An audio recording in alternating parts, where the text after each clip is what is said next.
Comment je peux mieux protéger mes animaux grâce à la connexion animale? On a un bel exemple lors de la tempête Kiaran qui a été compliquée et surprenante pour tout le monde. Ce soir-là, en Bretagne, ça soufflait. Voilà, ça soufflait une bonne partie de la nuit, mais ça a vraiment soufflé de 3 heures à 7 heures du matin.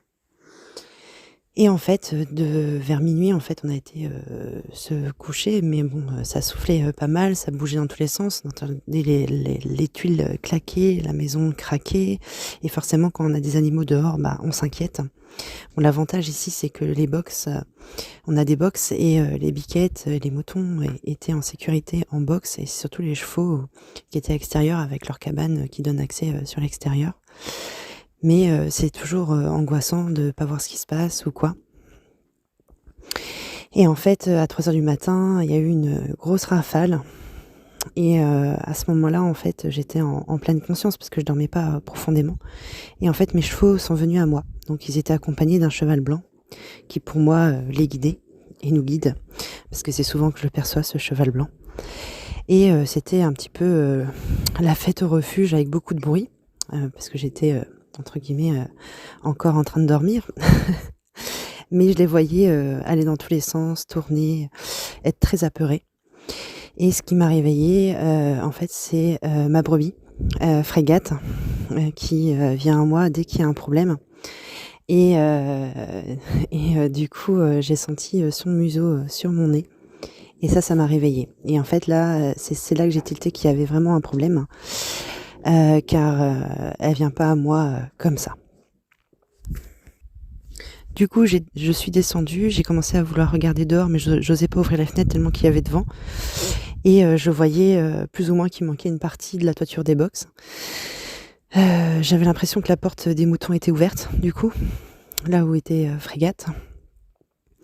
Et à un moment donné, ça a vraiment soufflé. C'est comme si on se prenait des coups de poing. C'était vraiment comme si un combat de boxe, en fait, hein, vraiment, quand il y avait les rafales. C'était très, très impressionnant. Et j'ai pris mon courage à deux mains et puis là, j'ai allumé le projecteur pour voir ce qui se passait. Et effectivement, la porte des moutons était ouverte. Effectivement, il manquait un bout à la toiture des box, mais heureusement, c'est là où il y a personne. Et j'ai regardé dans le champ des biquettes et il y avait plus de cabane. Elle a volé sur 50 mètres et a explosé plus loin dans le champ. Et à ce moment-là, j'ai vu qu'il manquait un bout de terrasse aussi. Donc là, j'ai été réveiller Johan qui, lui, dormait. Parce que je me voyais pas sortir, hein, donc autant le réveiller pour qu'il aille voir et mettre en sécurité les moutons. Et c'est ce qu'il a fait. Et en fait, à ce moment-là, il a vu qu'il manquait le fond du hangar, parce qu'on voyait les lumières des éoliennes au loin et normalement on voit rien.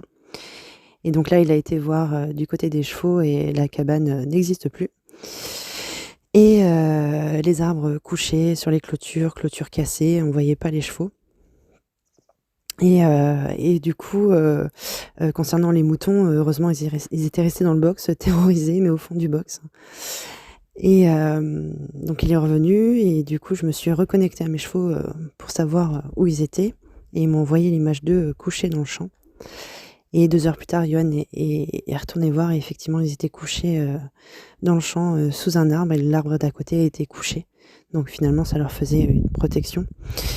Mais heureusement, l'arbre ne s'est pas couché sur eux. Donc voilà, donc après on était dans la gratitude qui est que des dégâts